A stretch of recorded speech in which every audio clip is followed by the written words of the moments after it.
नमस्कार, मैं हूं आपके साथ आस्था कौशिक। सोमालिया में भारतीय नेवी का ऑपरेशन कामयाब होने के बाद रेस्क्यू का वीडियो सामने आया है, दिखाएंगे आपको। नमस्कार, आपके साथ मैं हूं नलिनी पांडे। विराट कोहली का क्रिकेट के मैदान से एक नया अंदाज देखने को मिला है, वो अंदाज भी आपको दिखाएंगे। तो चलिए बुलेटिन की शुरुआत करते हैं।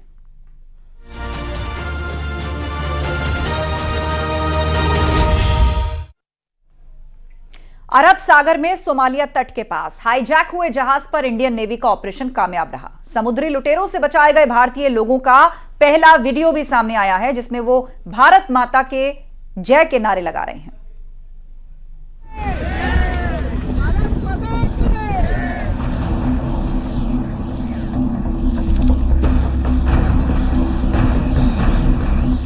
जनवरी की रात को मरीन कमांडो फोर्स के जवानों ने वो कर दिखाया जिसके लिए वो जाने जाते हैं।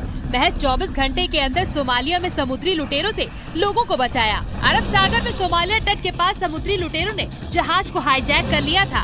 इसमें इंडियन नेवी के 21 क्रू मेंबर्स को सुरक्षित निकाल लिया। इनमें 15 भारतीय शामिल थे। डाकुओं के चंगुल से निकलने के बाद सभी के चेहरे पर सुकून दिखाई दे रहा है। रेस्क्यू का वीडियो सामने आया है, जिसमें सभी इंडियन नेवी का दिल से आभार जता रहे हैं और भारत माता की जय के नारे लगा रहे हैं। भारत माता की जय! भारत माता की जय!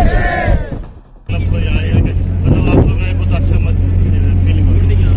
24 घंटे से बंद है। इंडियन नेवी आके हम लोग को थोड़ा राहत मिला है और Indian navy I am proud of Indian. Marine commando force ने तत्परता दिखाते हुए तुरंत एक्शन दिखाया। 24 घंटे के अंदर सभी को नया जीवन दान दिया। नेवी ने INS चेन्नई और मैरीटाइम पेट्रोलिंग एयरक्राफ्ट P-81 भेजा था। दरअसल 4 जनवरी को समुद्री लुटेरों ने जहाज को हाईजैक कर लिया था। भारतीय नौसेना ने 5 जनवरी को बताया कि जहाज ने ब्रिटेन के मैरीटाइम ट्रेड ऑपरेशंस पोर्टल को एक संदेश भेजा था। इसमें कहा गया था कि वो 4 जनवरी की शाम को 5-6 समुद्री लुटेरे हथियारों के साथ जहाज पर उतर आए। जानकारी मिलते ही भारतीय नौसेना हरकत में आई। कमांडो रात 8 बजे के करीब जहाज में घुसे और सर्चिंग की। इसी दौरान समुद्री लुटेरे जहाज पर नहीं मिले। माना जा रहा है कि भारतीय नौसेना की सख्त चेतावनी से डरकर हाईजैकर जहाज को छोड़कर भाग गए। जहाज को ब्राजील ले जाया जा रहा था। Marine commando force Indian navy की स्पेशल यूनिट है। फोर्स को साल 1987 में स्पेशल ऑपरेशन के लिए बनाया गया था। नेवी ऑपरेशन के साथ साथ एंटी टेररिस्ट ऑपरेशन में भी इस्तेमाल किया जाता है। Bureau report, news 18।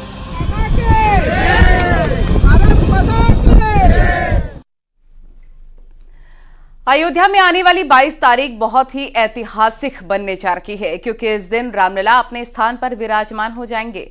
इस दिन को यादगार बनाने के लिए कानपुर में गर्भवती महिलाएं भी यादगार बनाने के लिए जतन कर रही हैं। कई महिलाएं हैं जो कि 22 जनवरी को अपनी डिलीवरी करवाना चाहती हैं। देखिए खास रिपोर्ट।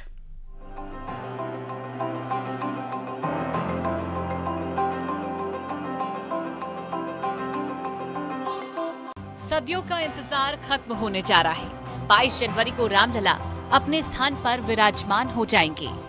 प्रभु श्री राम पर आस्था रखने वाले हर शख्स को बेसब्री से इस दिन का इंतजार है। हर किसी के मन में उमंग है, उत्साह है। बस हर कोई उस क्षण का साक्षी बनना चाहता है। कानपुर के अस्पताल में भी 22 जनवरी की तारीख को लेकर हलचल दिख रही है, क्योंकि GSVM मेडिकल कॉलेज में इलाज करवा रही गर्भवती महिलाएं ऐसी हैं जो अपनी डिलीवरी 22 जनवरी को कराना चाहती हैं। रामलला आ रहे हैं अयोध्या में, तो इसे लेकर के पूरे राष्ट्र में एक उत्सुकता है, एक आनंद है। और महिलाएं भी चाहती हैं कि उनके बच्चे भी शुभ मुहूर्त में पैदा हो, सुसंस्कारों के साथ पैदा हो। तो जिनकी जो पूर्व नियोजित तारीख पड़ रही है 20 के आसपास, तो उनकी भी इच्छा है कि 22 को उनके भी डिलीवरी कराई जाए। और इसकी आवश्यकता, देखिए, डिलीवरी तो अपने समय पे होती है और बता के नहीं होती है। जिसका जब समय है तब होती है, लेकिन कुछ डिलीवरियाँ पूर्व नियोजित होती हैं, जैसे ऑपरेशन वाला पेट है या फिर बच्चा उल्टा है, कोई हाई रिस्क फैक्टर है मदर में, तो जिनकी भी डिलीवरी संभावित हो रही है 20 तारीख के आसपास, उनकी इच्छा है कि हमारा भी घर रामलला है। 22 जनवरी की धूम पूरे देश में देखने को मिल रही है, जहां एक और 22 तारीख को रामलला विराजमान होंगे अयोध्या में, तो वहीं उसकी खुशी देश के कोने कोने मनाई जा रही है। और ऐसे में बहनें जो प्रसव के लिए इन सरकारी अस्पतालों में पहुंच रही हैं, वो डॉक्टरों से निवेदन कर रही हैं, डॉक्टर से गुजारिश कर रही हैं कि उनकी भी डिलीवरी 22 को कराई जाए, ताकि इस ऐतिहासिक पल का वो भी हिस्सा बने और वो भी प्रभु राम जैसे संस्कारी बने और ये याद उनके जहन में हमेशा बनी रहे कि उनकी डिलीवरी भी 22 जनवरी को हुई थी। इन महिलाओं की ये चाहत है कि जिस तरह 22 जनवरी पूरे देश के लिए यादगार बनने जा रही है, उसी तरह उनकी संतान के लिए भी यादगार हो। मैं यहाँ बच्चे के लिए आई हूँ, मेरा बच्चा 22 तारीख को आ जाए, बहुत अच्छी शुभ घड़ी है। क्या है उस दिन 22 तारीख को शुभ क्या है? शुभ है कि राम जी विराजमान है। मैं भी चाहती हूँ मेरा बच्चा 22 तारीख को आ जाए। हाँ, 12 से 14 तक के निवेदन आए हैं, लेकिन देखिए उस समय तक कभी कभी होता है कि डिलीवरी पहले करानी पड़ जाए, कोई ऐसी चीजें आ जाती हैं। इच्छा है लेकिन प्राइवेट अस्पतालों में भी इस तरह के कई मामले सामने आए हैं। महिलाएं चाहती हैं कि उनकी संतानें भी इसी दिन जन्म लें। उनका मानना है कि 22 जनवरी से बेहतर मुहूर्त उनकी संतान के लिए हो ही नहीं सकता। कानपुर से न्यूज़ 18 के लिए अमित गंजू की रिपोर्ट। विराट कोहली जितने बड़े खिलाड़ी हैं, उनका अध्यात्म की तरफ झुकाव भी अक्सर देखने को मिलता है। सोशल मीडिया पर उनका एक वीडियो जमकर वायरल हो रहा है, जिसमें विराट कोहली क्रिकेट के मैदान में धनुष बाण का पोज बनाते हुए नजर आ रहे हैं।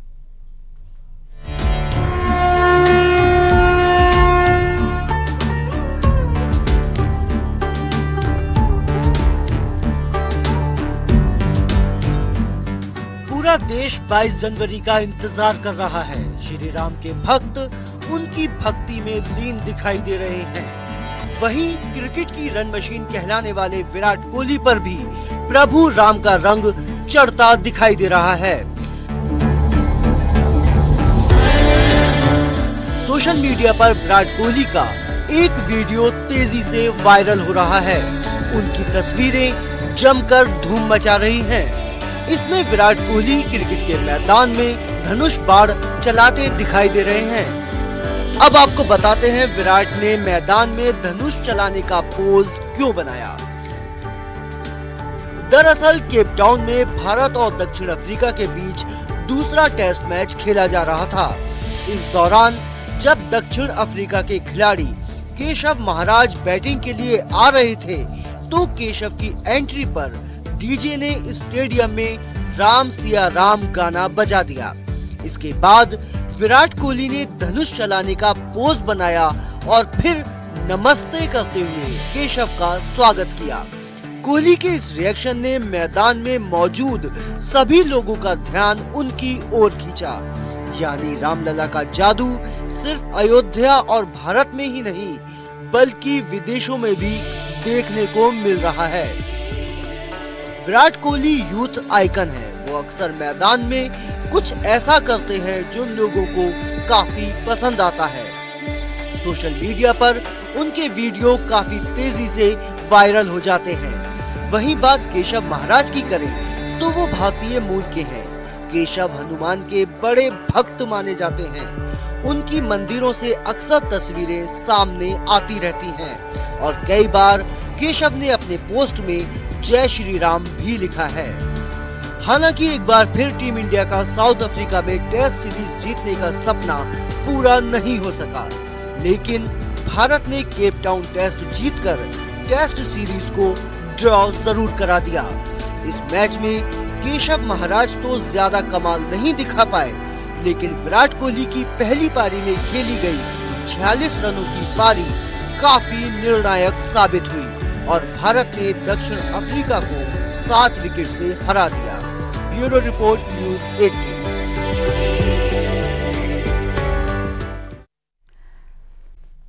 मिर्जापुर में कुत्ते ने खेत में काम कर रहे बुजुर्ग दंपति पर हमला किया। इस घटना में बुजुर्ग महिला की मौत हो गई और पति गंभीर रूप से जख्मी हो गया। जिला अस्पताल में इस वक्त उसका इलाज चल रहा है। कुत्ते ने इन लोगों को बचाने गए 3 लोगों को भी काटकर जख्मी कर दिया। इसके बाद गुस्साए लोगों ने कुत्ते को पीट कर मार डाला। देहात कोतवाली थाना क्षेत्र की ये घटना है। अपना देख रहे थे, लीली गाय गोरू से बचाव कर रहे थे, कोई कुल में मतलब वो पहुंचा पगला कुत्ता, मतलब सबको काट लिया। मौत हो गई? हाँ, एक जने का मौत हो गई, हमारी बूढ़ा मम्मी है, दादी को। पहाड़ों में कई गुफाएं हैं जिसे उडियार के रूप में जाना जाता है। लखू, उडियार, कसार देवी, फड़का, नौला सहित कई स्थानों में आदि मानव लंबे वक्त से रह रहे थे और तभी इन्हीं गुफाओं को पर्यटकों के लिए विकसित किया जा रहा है। पुरातत्व विभाग इन गुफाओं की खोज कर रहा है। आपको दिखाते हैं क्या है पूरा मामला।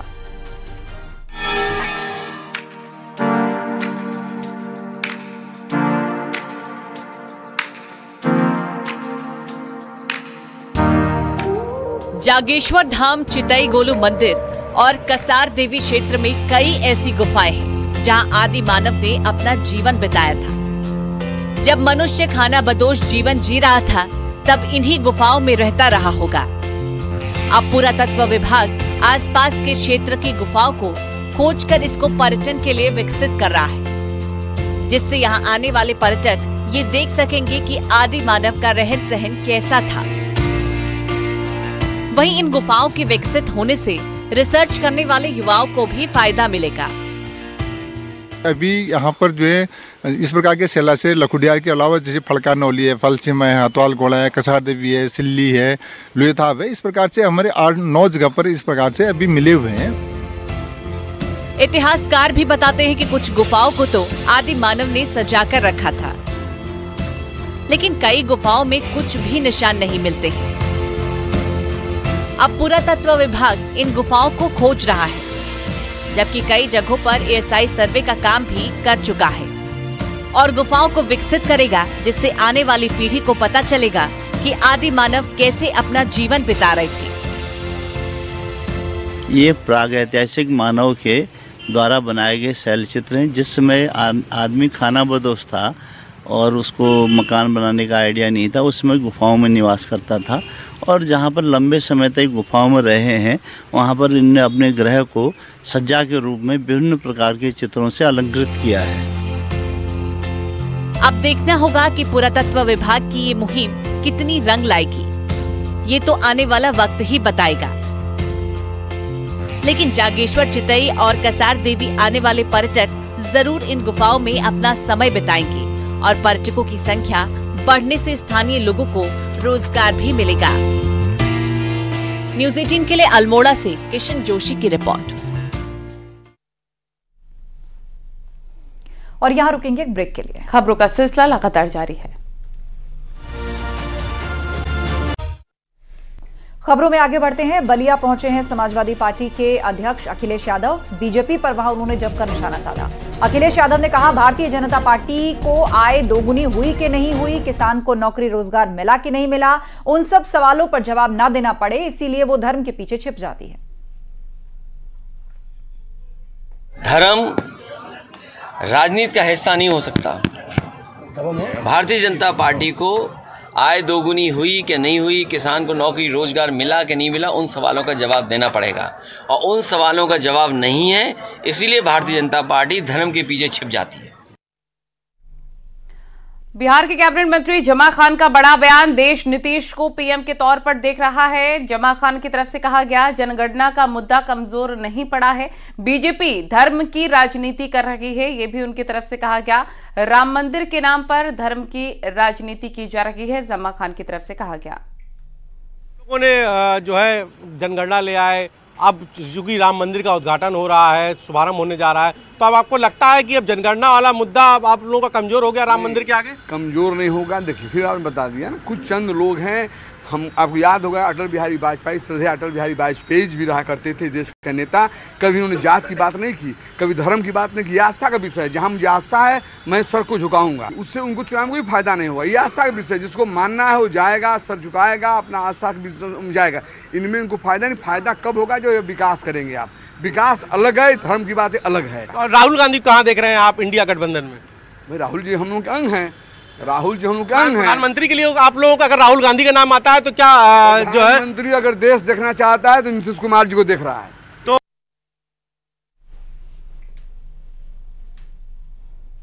और बस्ती से इस वक्त की बड़ी खबर आ रही है। सीडीओ और डॉक्टर्स के बीच का विवाद खत्म हो गया है। डीएम ने यह गतिरोध खत्म करा दिया है। डीएम ऑफिस पर डॉक्टर्स को बुलाया गया, कोऑर्डिनेशन बनाकर काम करने के निर्देश दिए गए हैं और लगभग 1.5 लाख आयुष्मान कार्ड बनाने का 1 महीने का वक्त भी दिया गया है। आयुष्मान कार्ड बनाने में प्रदेश नीचे से तीसरे पायदान पर है।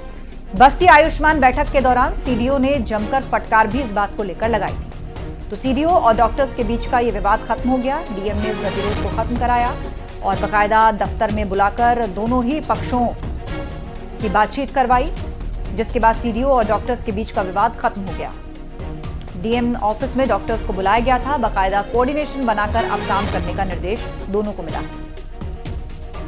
विभाग अपने आचरण का पालन करेंगे और कहीं से एक दूसरे के हर कोई सहयोगी है, जब ज़रूरत पड़े दूसरे का सहयोग। इस बात से सभी सहमत हुए और सहमत होने के बाद हर आदमी पुनः अपने कार्य पर पूरी तन्मयता से उसी रूप में करने के लिए फिर जिले पे जो चल रहे हैं अवैध तरीके से जो पैथोलॉजी सेंटर्स या अल्ट्रासाउंड सेंटर्स, उनके खिलाफ सख्त कार्रवाई करने के लिए सब लोग, विकास विभाग भी हो या स्वास्थ्य विभाग भी हो, अपना एक प्रणाली और एक पद्धति बना के उसके खिलाफ सख्त कार्रवाई करेंगे। जो छोटी मोटी समस्या है, आपसी में जो होने वाला है कोऑर्डिनेशन इश्यूज, वो सब लोग बैठ के मंथन करके उसके हिसाब से अपना रणनीति बना के आगे बढ़ेंगे। और अतिक्रमण को लेकर आगरा विकास प्राधिकरण का एक्शन लगातार जारी है। इसी कड़ी में पुलिस लाइन रोड पर अवैध अतिक्रमण का प्राधिकरण की तरफ से अवैध अतिक्रमण को हटाया गया है और प्राधिकरण के सचल दस्ता के सहयोग से अतिक्रमण को हटाया गया है। आपको बता दें कि लगातार आगरा विकास प्राधिकरण के अधिकारी अवैध अतिक्रमण और अवैध कॉलोनियों पर बुलडोजर से कार्रवाई करते हुए नजर आ रहे हैं।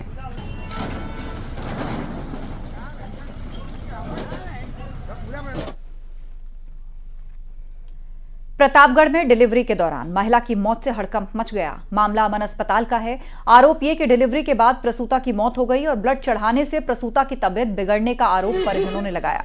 परिजनों ने घंटों अस्पताल के बाहर हंगामा किया, डॉक्टर स्टाफ के खिलाफ कार्रवाई की मांग की। तो वहीं हंगामे की सूचना पर पहुंचे डिप्टी सीएमओ ने हॉस्पिटल को सील कर दिया। वहीं परिजनों की शिकायत पर नगर कोतवाली में हॉस्पिटल के विरुद्ध मुकदमा दर्ज हुआ है। कोई अभी लिखित शिकायत प्राप्त नहीं हुई थी, किंतु जो सोशल मीडिया इस पर चल रहा था उसके आधार पर मैंने तुरंत एक टीम गठित करके उसको मौका वारदात पर भेजा था। वहाँ पर उस चिकित्सालय में कोई भी चिकित्सक उस समय उपलब्ध नहीं था, न ही कोई आदमी था। चिकित्सालय में ताला लगा हुआ था, अतः चिकित्सालय को सील कर दिया गया है। और यहाँ वक्त हो गया एक छोटे से ब्रेक का। खबरें लगातार जारी हैं।